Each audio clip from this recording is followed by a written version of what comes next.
Jayo Radha Madhava Kunda Bihare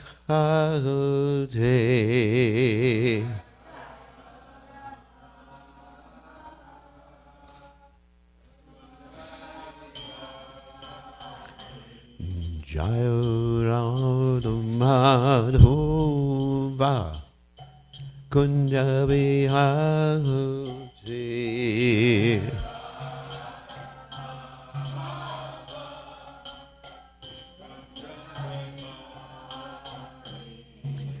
Gopi Janabalaba Giribado Dhavute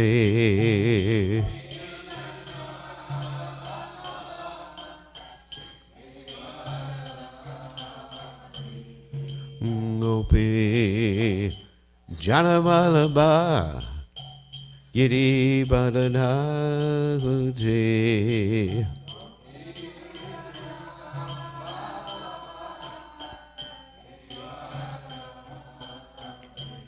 Yasodanandana Vrajajanarandana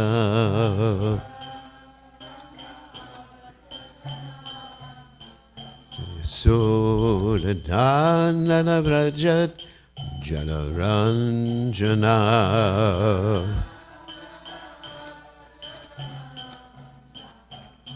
Jamuna Tera Vanachate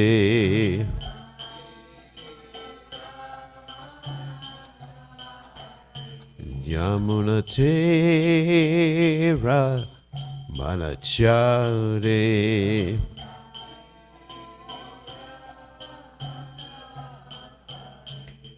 Jaya Radho Madhava Kunda Bihare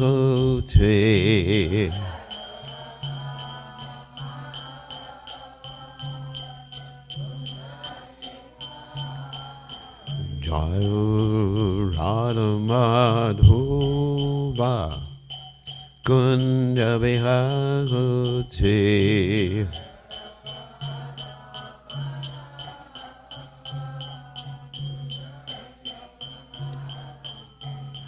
Gopi Janabalaba Giribada Dhavute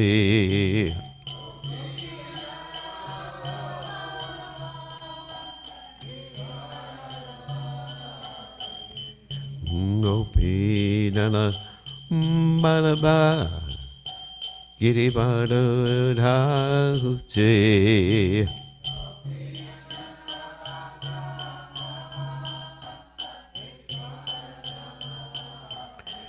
Yasodanandana Vrajajanarandana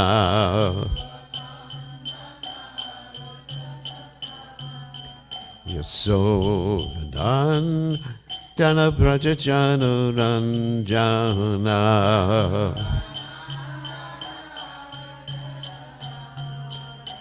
Jamuna Tera Vanachate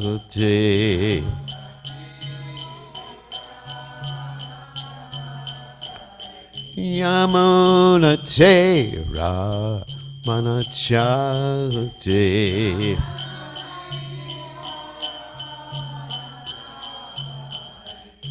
Jaya Radho Madhava Kunda Bihare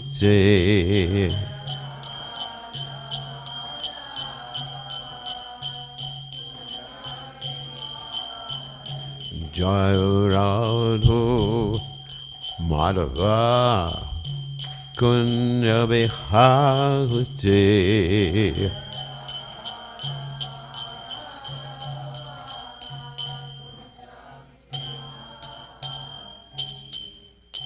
Jai Om Vishnu Pad Paramahansa Paracharya Osatera Satishi Shimad His Divine Grace Abhaya Chalana Bhaktivedanta Goswami Srila Prabhupada Ki Jai ISKCON Founder Acharya Srila Prabhupada Ki Jai Anandakoti Vaishnav Vrinda Gajai, Namacharya Shilahorida Thakur Gajai, Prem Se Kaho Shri Krishna Chaitanya, Prabhu Nityananda Shidwaita Gadadha, Shivasati Gaur Bhakta Vrinda Gajai, Shishi, Radha Krishna Gopi Gopinath Sayam Kunda, Radha Kunda Giri Govardhan Ki Jai, Vrindavanam Ki Jai, Mathuranam Ki Jai, Jagannath Swami Ki Jai, Imunamai Ki Jai, Shivati Devi Ki Jai, Samavheda Bhakta Vrinda Ki Jai,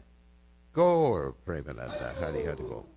All glory is the assembled devotees. All glory is the assembled devotees. All glory is the assembled devotees. All glory is to Shri Guru and Gauranga, Srila Prabhupada Ki Jai, Nama Om Vishnupadaya Krishna Prastaya Bhutale, Srimati Bhaktivedanta Swami Namani. Namaste Saraswati Devi Gauravani Pacharni Nivishesha Shunyavadi Paschatya Deshatarni. So reading from Srimad Bhagavatam, 10th canto, 51st chapter, text 63, last text in the chapter. Om Namo Bhagavate Vasudevaya. Om Namo Bhagavate Vasudevaya. Om Namo Bhagavate Vasudevaya.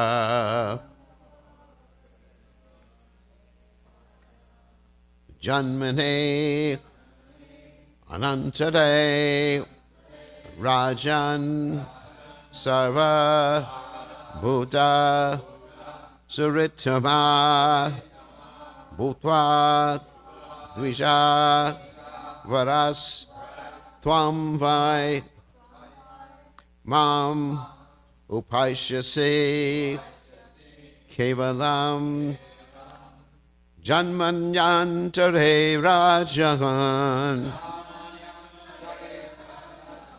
Sarvabhuta Suritama Bhutva Dvijavaras Tvam Vai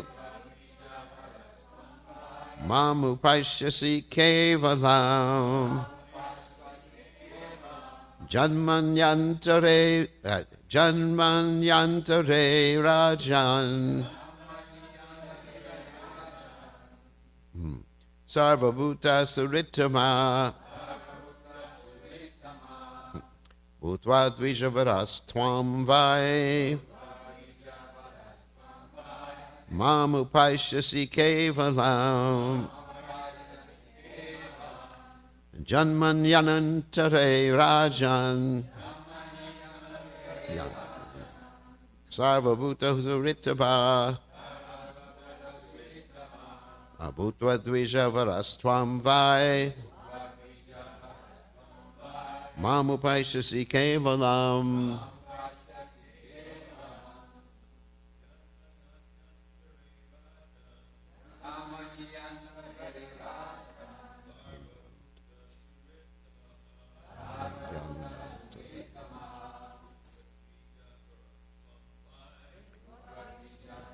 Tvam Vai Upaishyasi Kevalam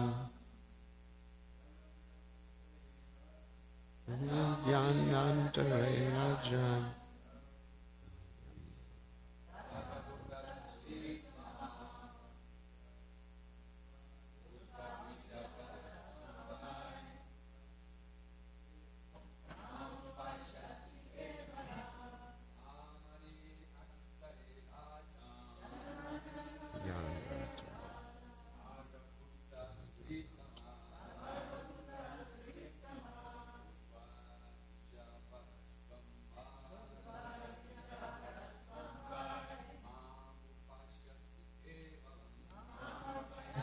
Kevalam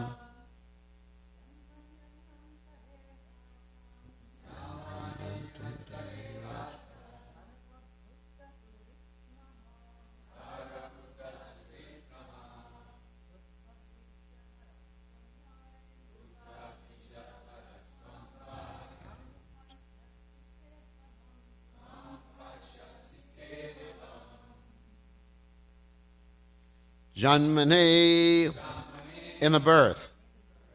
Anantare, immediately following. Rajan, O king. Sarva, of all.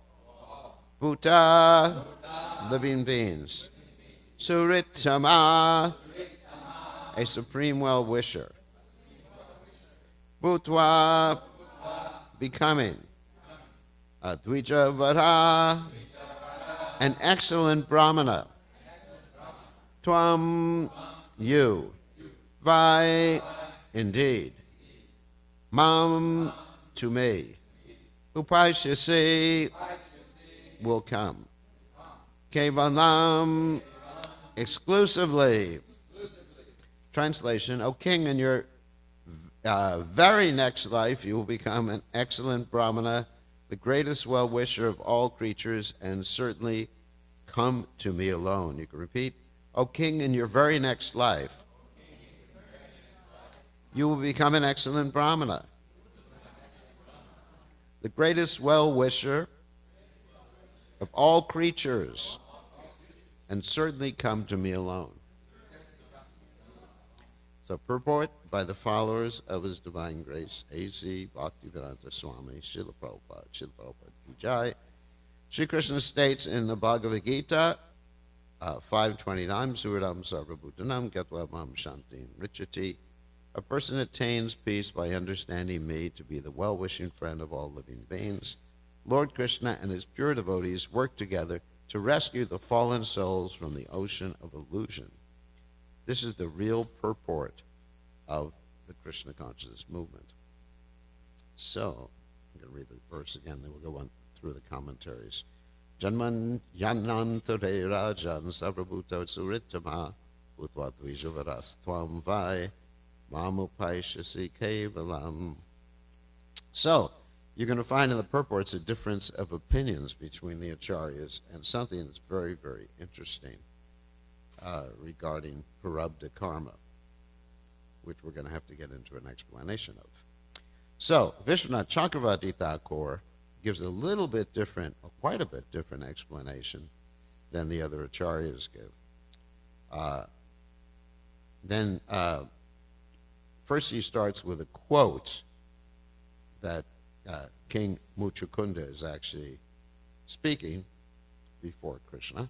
Then, when will I get your association? Krishna answers in this verse, after leaving, this is Krishna, quote, after leaving this body, you will go to my abode Vaikuntha.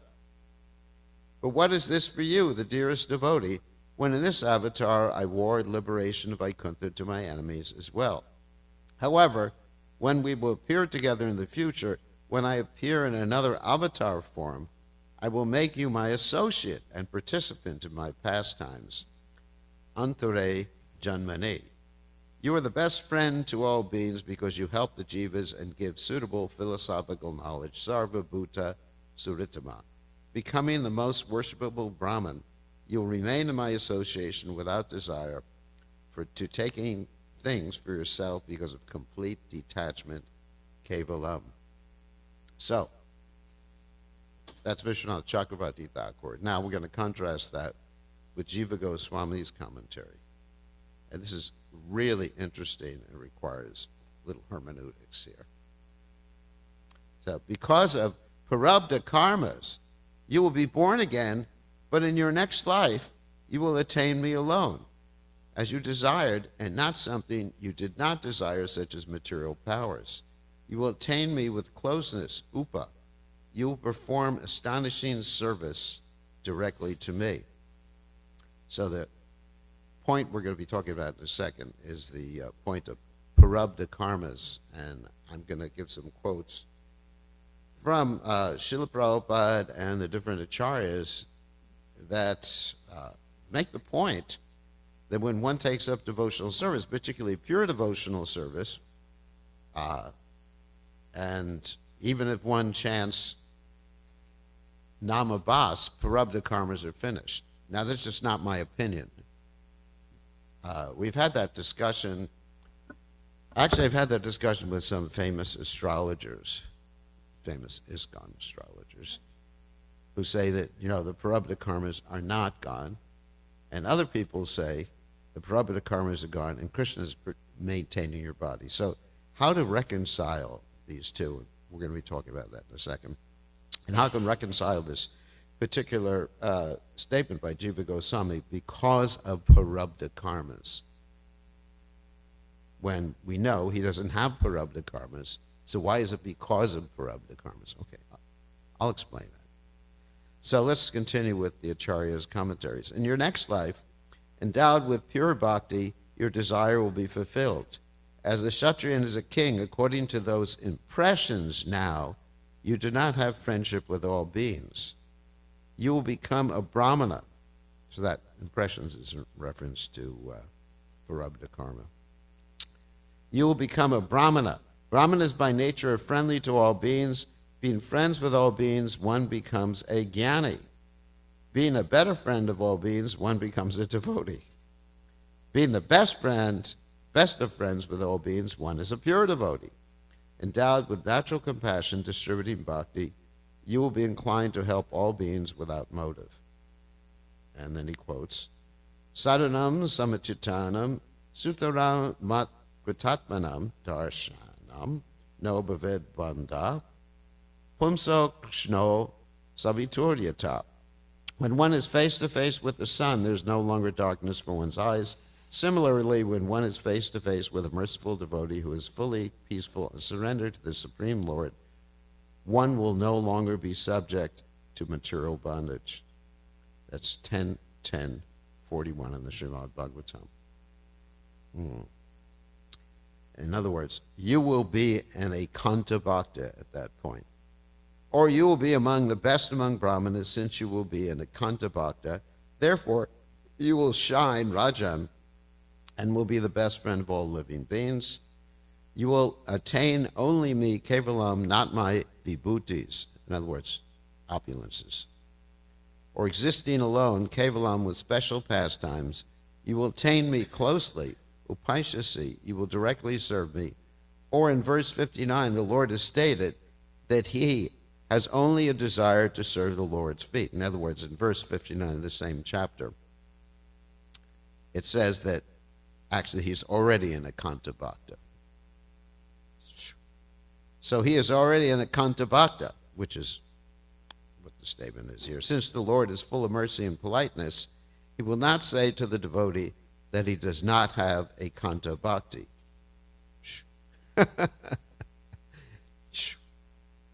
So he's looking at it from both angles of vision and analyzing the words from different angles of vision.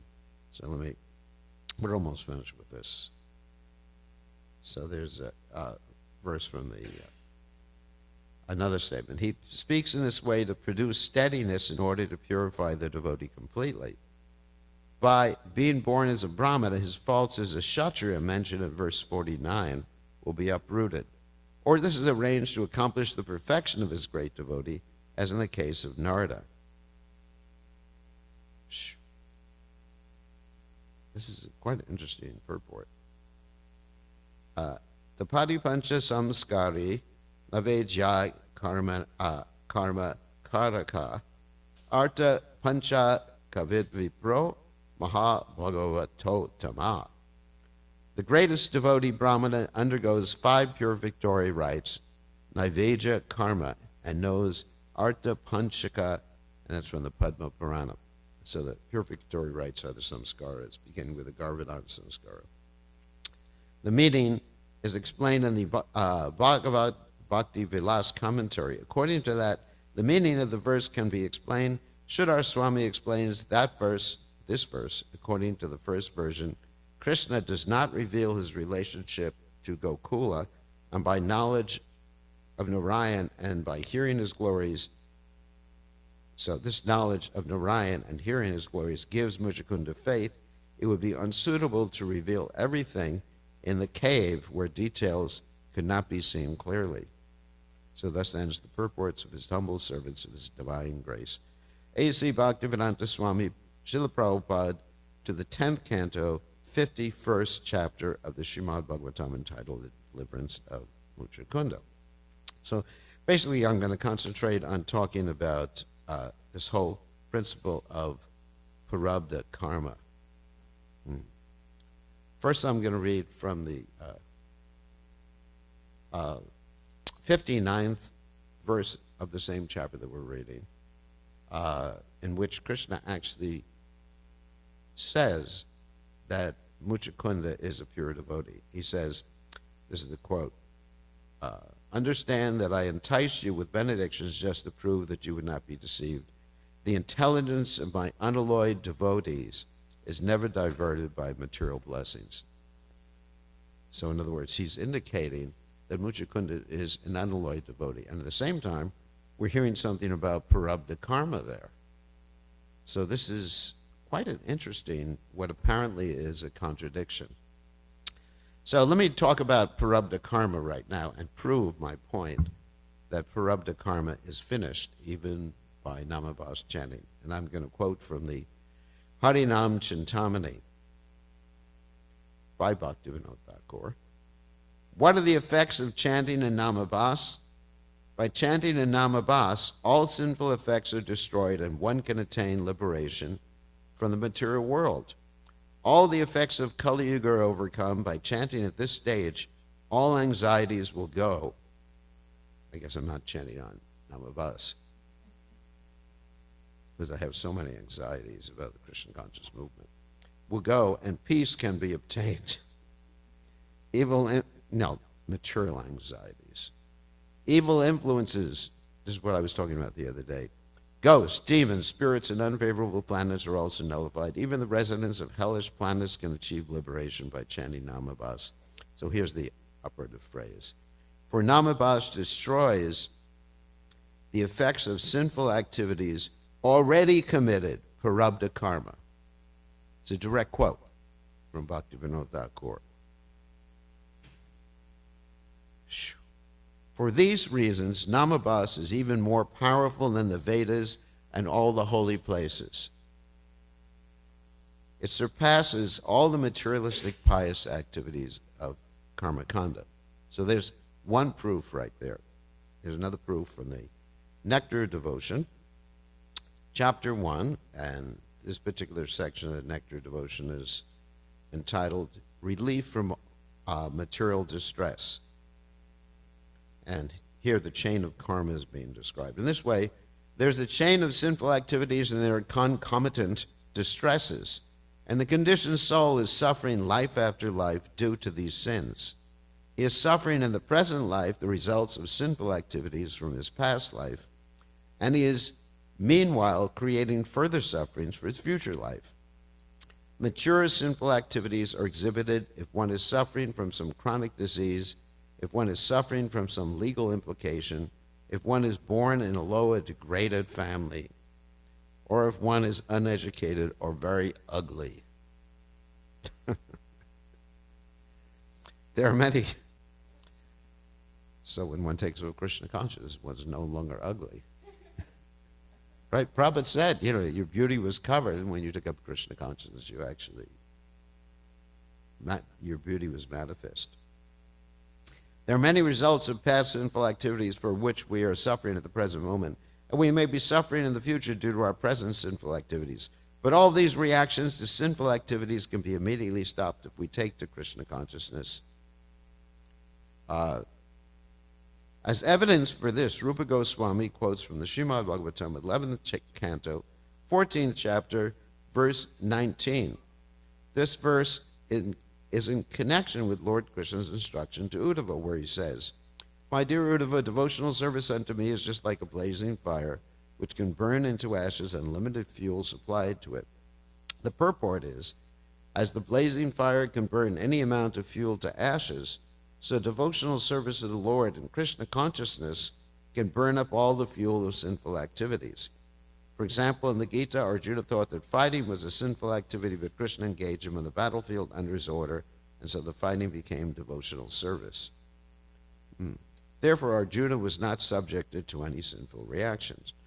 Srila Rupa Goswami quotes another verse from the 3rd canto of Srimad Bhagavatam, 33rd chapter, verse 6, in which Devahuti addresses her son Kapila and says, My dear Lord, there are 9 different kinds of devotional service, beginning with hearing and chanting. Anyone who hears about your pastimes and who chants about your glories and who offers obeisances, who thinks of you in this way, executes any of the 9 kinds of devotional service, even if he is born in a family of dog-eaters, the lowest grade of mankind, immediately becomes qualified to perform sacrifices. As such, how is it possible that anyone actually engaged in devotional service in full Krishna consciousness has not become purified? It is not possible. One who is engaged in Krishna consciousness and devotional service has without a doubt become freed of all contaminations of material sinful activities. Devotional service, therefore, has the power to actually nullify all kinds of reactions to sinful deeds. A devotee is nevertheless always alert not to commit any sinful activities. This is his specific qualification as a devotee.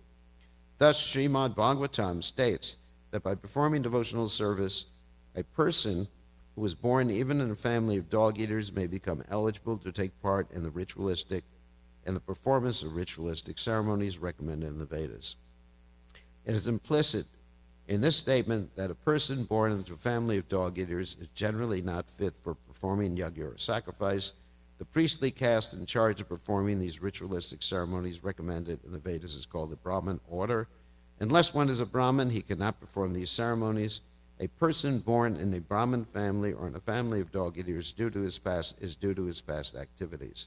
If a person is born in a family of dog-eaters, it means that his past activities were all sinful, but even if such a person takes to the path of devotional service and begins to chant the holy name of the Lord, Hare Krishna, Krishna Krishna, Hare Hare, Hare Rama, Rama Rama, Hare Hare, he is at once fit to perform the ritualistic ceremonies. This means that his sinful reactions have immediately become neutralized. It is stated in the Padma Purana that there are 4 kinds of effects due to sinful activities, which are listed as follows: the effect which is not fructified, here's the point, the effect which is lying as seed, the effect which is already mature, and the effect which is almost mature. It is stated that all these 4 effects become immediately vanquished. That's including prarabdha karma right there. For those who surrender to the Supreme Personality of Godhead, Vishnu, and become engaged in his devotional service in full Krishna consciousness. So there's evidence from the Nectar of Devotion, Bhakti Rasamrita Sindhu, and then also more evidence from the Srimad Bhagavatam 11:14-19. Yatagni su samrid darchi karot jidamsi vashmasat tatamad vishaya bhaktir uddhavai namsi Krishna Shah. The translation is, my dear Uddhava, just as a blazing fire turns firewood into ashes, similarly devotional service, devotion unto me, completely burns to ashes sins committed by my devotees. And famous verse which I often quote, Aho bhatta swapa chato gariyan yaji vagre vardate namatubhyam te pustapas jehovar shashnarya brahmanuchar grananti yete, which is how glorious are those whose tongues are chanting your holy name. Even if born in the families of dog-eaters, such persons are worshipful. Persons who chant the holy name of the Lord must have executed all kinds of austerities and fire sacrifices and achieved all the good manners of the Aryans. To be chanting the holy name of the Lordship, they must have bathed at the holy places of pilgrimage, studied the Vedas, and fulfilled everything required. So, what's happening here? It's described that because of prarabdha karma, he had to take another birth as a Brahmin, which is fully purified. At least in some of the commentaries it's mentioned like that. So, my understanding, using whatever hermeneutical tools are at my disposal, it says because of prarabdha karma. It doesn't say he has prarabdha karma. There's a difference. Because of attachment to the previous prarabdha karma, In other words, attachment in the case of Muchakunda to his position as a king. And we see this often occurs even with absolutely pure devotees. They're attached to certain concepts of themselves. I'm going to give some examples. Even though it's not actually parabdha karma, and in the case of pure devotees, there's no parabdha karma anyway, but it's quite an interesting phenomenon. Okay, so let's give some examples. So Yudhisthira Maharaj, right? Yudhisthira Maharaj was attached to the concept of himself. He's a pure devotee, right? Is that true? The pure devotee. But he was attached to the concept of himself, always telling the truth. And because of that attachment, we all know that story, that when he was asked by Krishna to declare that Ashwatthama is dead, Yudhisthira Maharaj refused. And what happened? Then Krishna had to make a plan to have Bhimsena kill an elephant named Ashwatthama, so Yudhisthira would be able to say Ashwatthama is dead. So his attachment to a concept of himself. Also, there's another example. Actually, these examples came from a class that I was listening to this morning. A very interesting class, perhaps a class I hadn't heard before, where Prabhupada was talking about how a devotee should be ready to do anything and relinquish concepts of himself or herself that they're attached to. I'm going to explain the context of that particular class. Another example Prabhupada gave was Arjuna. Arjuna had a concept of himself as a Kshatriya who follows certain dharma, right? So what happened is when Arjuna finally confronted Karna, and Karna's chariot wheel was swallowed by the earth, Krishna said to Arjuna, what? Kill him. And Arjuna said, no, this is not the right thing to do. In other words, the Kshatriya has all these different concepts of himself, and sometimes in the name of not doing the right thing, he does things that are against devotional service. And so finally Krishna had to insist, Arjuna, do it. And Arjuna, okay, I surrender. You know, the Mahabharata is full of Arjuna surrendering to different instructions of Krishna. I surrender. And then he pulled out his bow and arrow and shot Karna, even though Karna was defenseless at that particular point. And so that's an example of someone being attached to a conception, what we call an upadi, a designation of yourself. And of course we find sometimes that devotees, without understanding the philosophy of Krishna consciousness, are attached to certain designations like man and woman, external designations, isn't it? Upadis. You know, I'm a sannyasi, I'm a guru. So anyway, there's many examples. Bhishma was attached to his principle of keeping the word. I'm a truth teller, you know, truth keeper like that. And there are many other examples that Prabhupada gave. So this story, or this particular exposition of Srila Prabhupada was in the context of Srila Prabhupada reading a section of the Srimad Bhagavatam, of the Chaitanya Charitamrita, I'm sorry. And he was reading about Sanatana Goswami getting out of jail. This, of course, is a story where Sanatana Goswami wanted to renounce everything, and then Nawab Hussain Shah didn't want him to renounce everything, and then Nawab Hussain Shah was so upset with him, he put him in jail, and then Sanatana Goswami had to bribe. You know, Prabhupada said many people accuse Sanatana Goswami of using black money and bribing.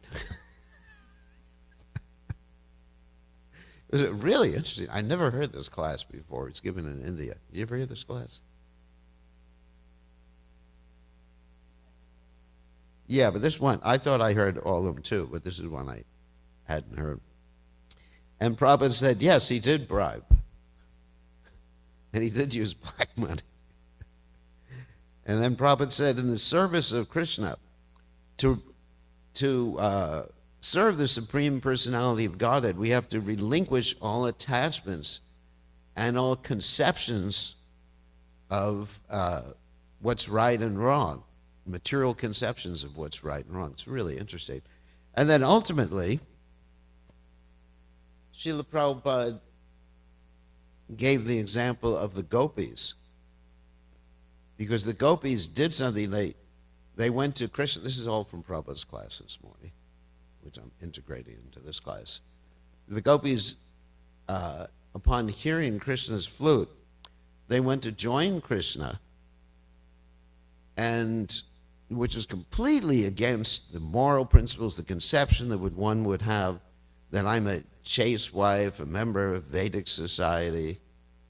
And Prabhupada said, this is the example of how a devotee should be. Not that we should just all run and join Krishna in the middle of the night. That would be nice. But that we should be ready to relinquish, sarvapati vanir muktam tatvatarena nirmalam rishikena rishikesha sevanam bhakturu chate. Get rid of all these particular designations. And so, there's another example Prabhupada gave too, which I'm going to speak about in a second. He said, even Krishna told the gopis, this is not proper. You're chaste ladies. Go back home. What are you doing in the forest? So there's an example that sarvapati vanir muktam. Sarvapati doesn't mean only to understand you're not the body, and you're not, male, female, right there, but all these conceptions that you have about yourself. There's actually, I was thinking about this morning. I have so many conceptions about who I am. And these conceptions are all upadhis that keeping me from serving Krishna. So there was another example Prabhupada gave too. It wasn't about the gopis. What? I'll give you the reference to the class if you write to me. But there was another example that Prabhupada gave that, slips my... Yeah. Well, people are interested. And it's really, it really drives home the point of what absolute surrender is. Oh yeah, the other example Prabhupada gave was about the Krishna having a headache. That's the other example Prabhupada gave in the class. Krishna had a headache, and he said to Narada Muni, this headache is really bothering me, so I need some remedy. The remedy is the dust from the feet of my devotees. So Narada Muni goes to all the devotees, or not all of them, but many of the devotees, and they say, no, the devotees don't do that. We're worshiping Krishna. And then the gopis, when they were approached by Narada Muni, said immediately, take the dust from our feet. And Narada Muni, of course, asked them, aren't you afraid of going to hell? And they said, no, we don't care. We just want Krishna's headache to be cured. And ultimately, and Prabhupada didn't quote this verse, but ultimately I'm going to quote a verse. We have to come to the point of Narayana parak sarve nakutasya bhivyati swarga bhavarga narakeshu apitulyarta darshana. That we have to come to the point of, wherever Krishna wants to send us, whatever Krishna wants us to do, we just have to relinquish our attachments to these things, our conceptions of ourselves. And, again, mama janmani janmani shure bhavatad bhakti haitaku torye. We simply want to be able to serve Krishna life after life in whatever position, or kita janma hoy yata tu yadas. Even if Krishna wants to put me as a worm. Imagine how many conceptions you have to give about yourself to be a worm. Sometimes I get worms in my house, and I take a tissue, so I don't have to touch them directly. And I pick them up and go, ooh, and I throw them outside like that. You know, sometimes you get these creepy crawlers that have like 1,000 legs on them. It's really frightening. So, you know, can you imagine how many conceptions about yourself you have to give up to become a creepy crawler? If Krishna wants that. So, but that is absolute surrender, and that's the price for going back to home bhakti Godhead. And so in this particular case, just to reiterate what I said, it's not actually that he had parabdha karma, but he was attached to the results because of parabdha karma, attached to the conceptions that were attached, that were connected with his previous parabdha karma. Does that make sense? Okay. On that happy note, we got 4 more minutes. Mother Armula, you have a question?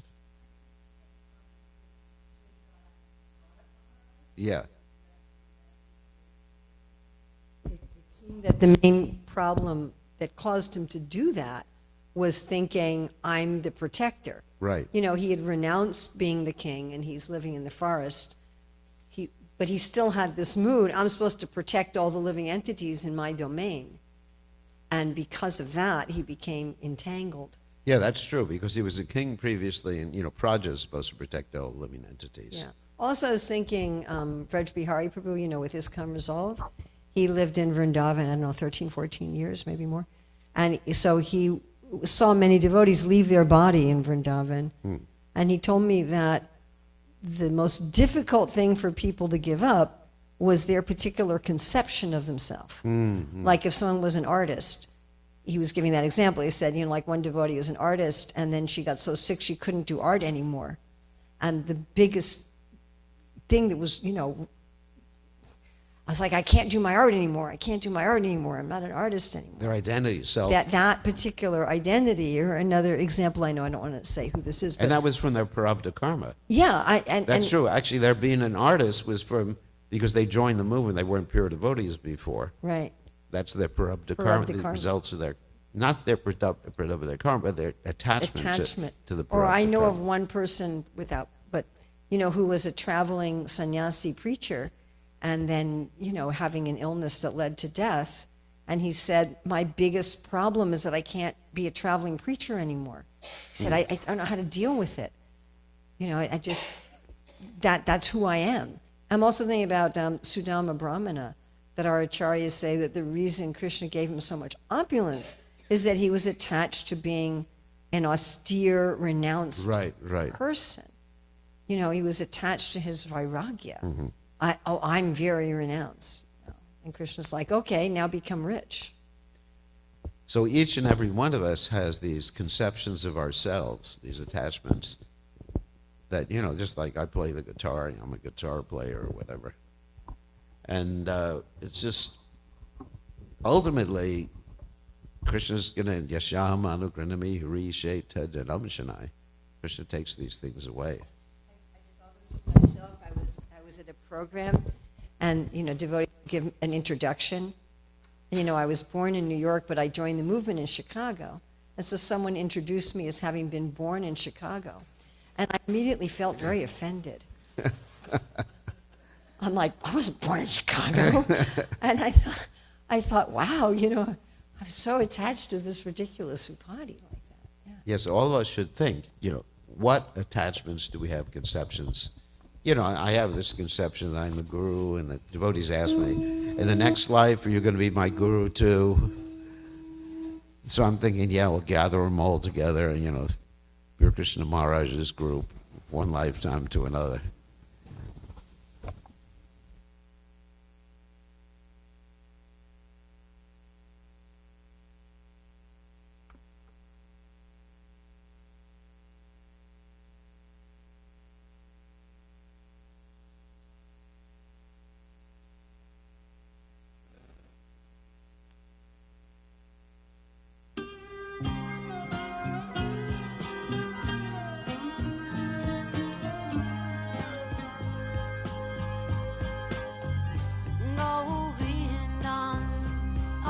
Purusham Tamaham Bhajami Go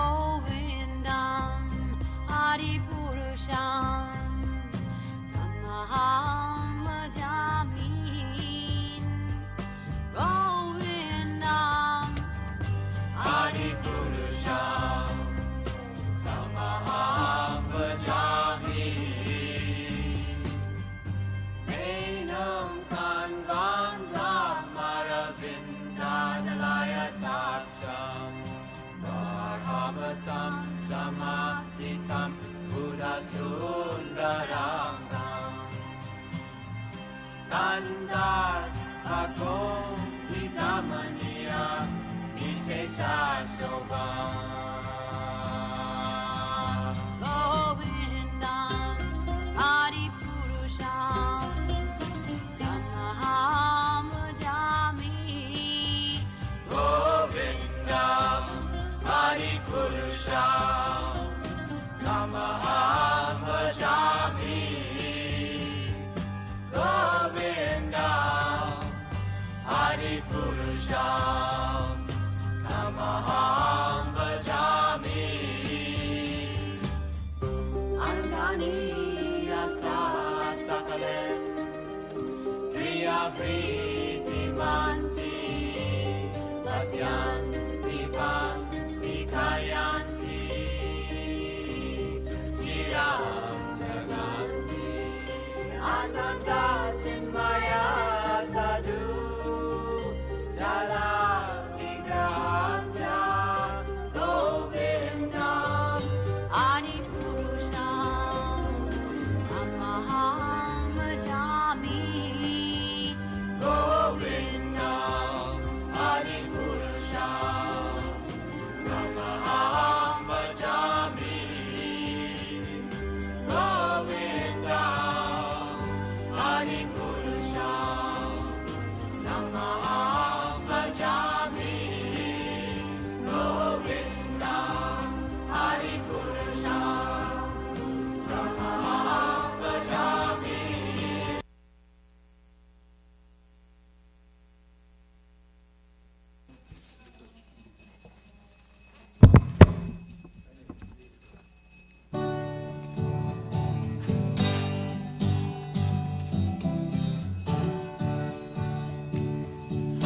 Namago Vishnu Padaya Krishna Prasnaya Mutalai Shrimate Bhakti Vedanta Samaniti Namane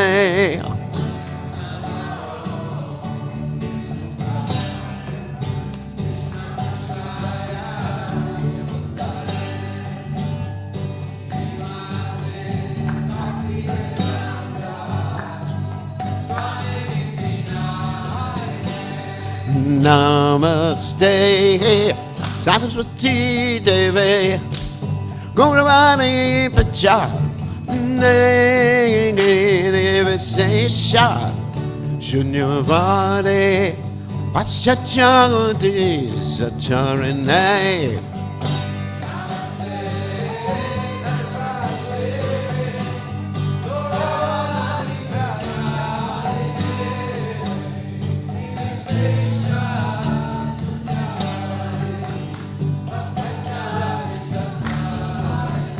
Jaya Sri Krishna Chaitanya Prabhu Nityananda Sri Advaita Gadada Sivasadi Gaur Bhakta-vrinda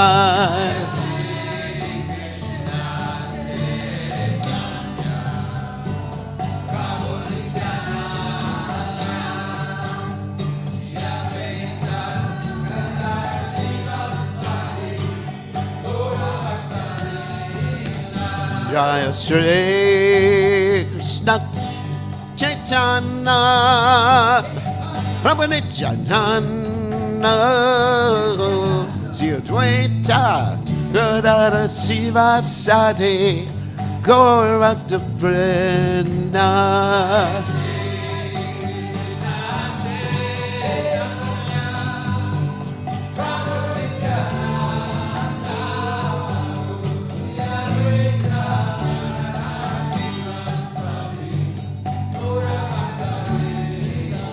Jaya Sri Krishna Chaitanya Prabhu Nityananda Sri Advaita Gadada Sivasadi Gaur Bhakta-vrinda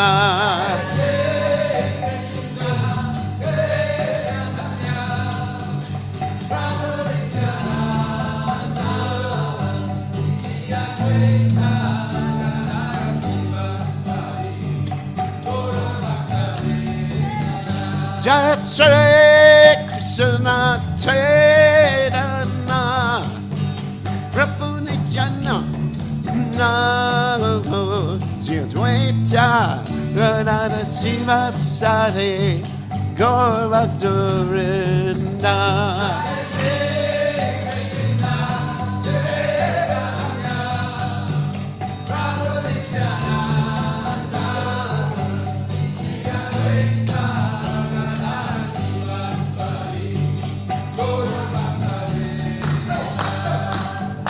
Hare Krishna, Hare Krishna, Krishna Krishna, Hare Hare, Hare Rama, Hare Rama, Rama Rama, Hare Hare.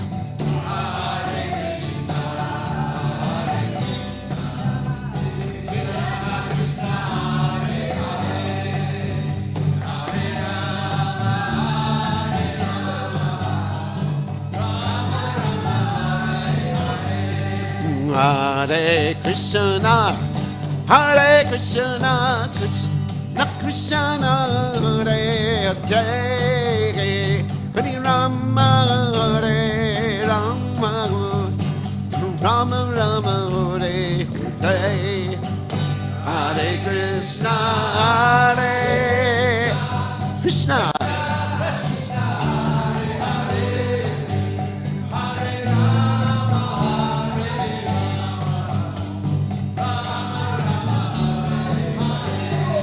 Hare Krishna, Hare Krishna, Krishna Krishna, Hare Hare, Hare Rama, Hare Rama, Rama Rama, Hare Hare.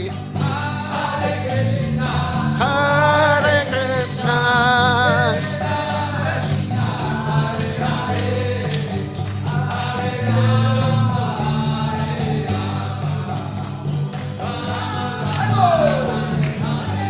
Hare Krishna, Hare Krishna, Krishna Krishna, Hare Hare, Hare Rama, Hare Rama, Rama Rama, Hare Hare.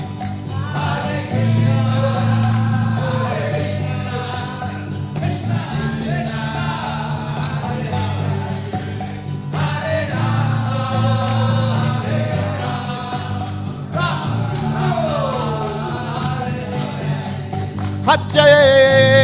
Krishna, Hare Krishna, Krishna Krishna, Hare Hare, Hare Rama, Hare Rama, Rama Rama, Hare Hare.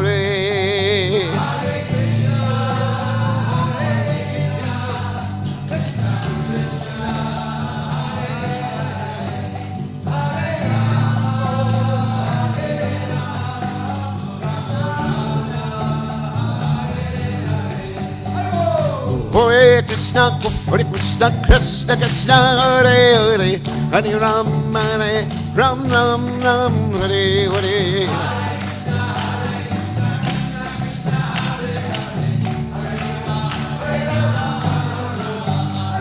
Hare Krishna, Krishna Krishna, Hare Hare, Hare Ram, Ram Ram, Hare Hare.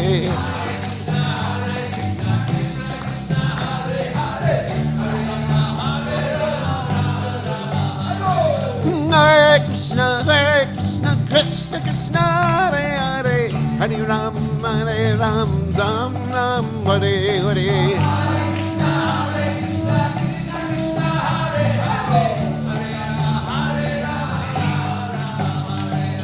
Govinda Jaya Jaya, Gopala Jaya Jaya, Radha Ramana Hare Govinda Jaya Jaya.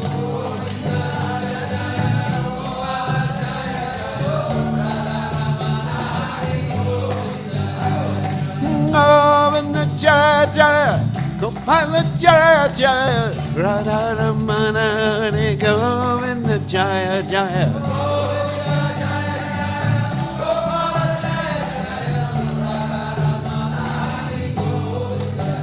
Jaya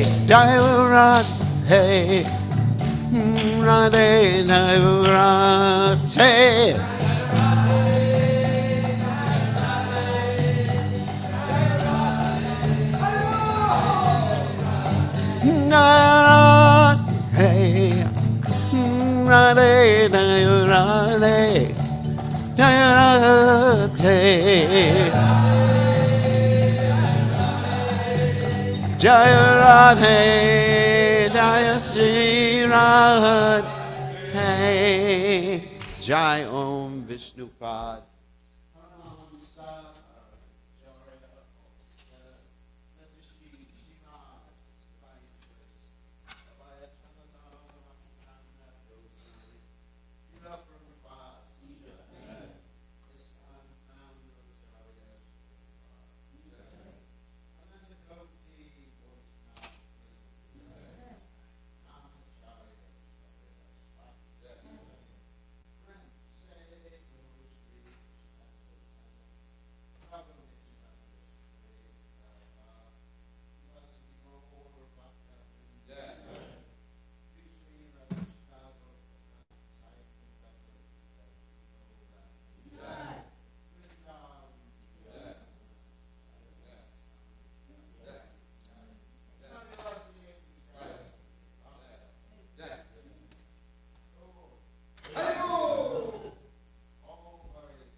Darpanamarjanam Bhava Mahadavagni Nirvapanam Shreyakairavya Tandrika Vitaranam Vidyavadu Jivanam Anandam Buddhi Vardhanam Pratibanam Pranamrita Swadanam Sarvatma Snapanam Param Vijayate Shri Krishna Sankirtanam Nam Namakari Bahudan Nija Sarva Shaktis Tatrapita niyamita smaranena kala etadrishita vakripa bhagavan mamapi dordaiva midrishami hajjanina nuraga trinadapi sunichena tarorapi suhishuna amanina manadena kirtaniya sadahari nadanam najanam nasundarim Kavitam va jagadisha kamaye mama janmani janmani ishvare bhavatad bhaktir ahoita ki twai ainanda tanuja kinkaram patitam mam vishame bhavam buddha kripayata vapada pankaja stita duli sacha shimva chintaya nayanam galashu daraya varanam gad gada hridaya gira pulakarnishitam vapukada Tava namagrahane bhavishyati yugayatam namishena chakshusha pravashayatam shunayatam jagat sarvam govindam virahename aslisha vapadamratam nastumam adarshanam marmahata karo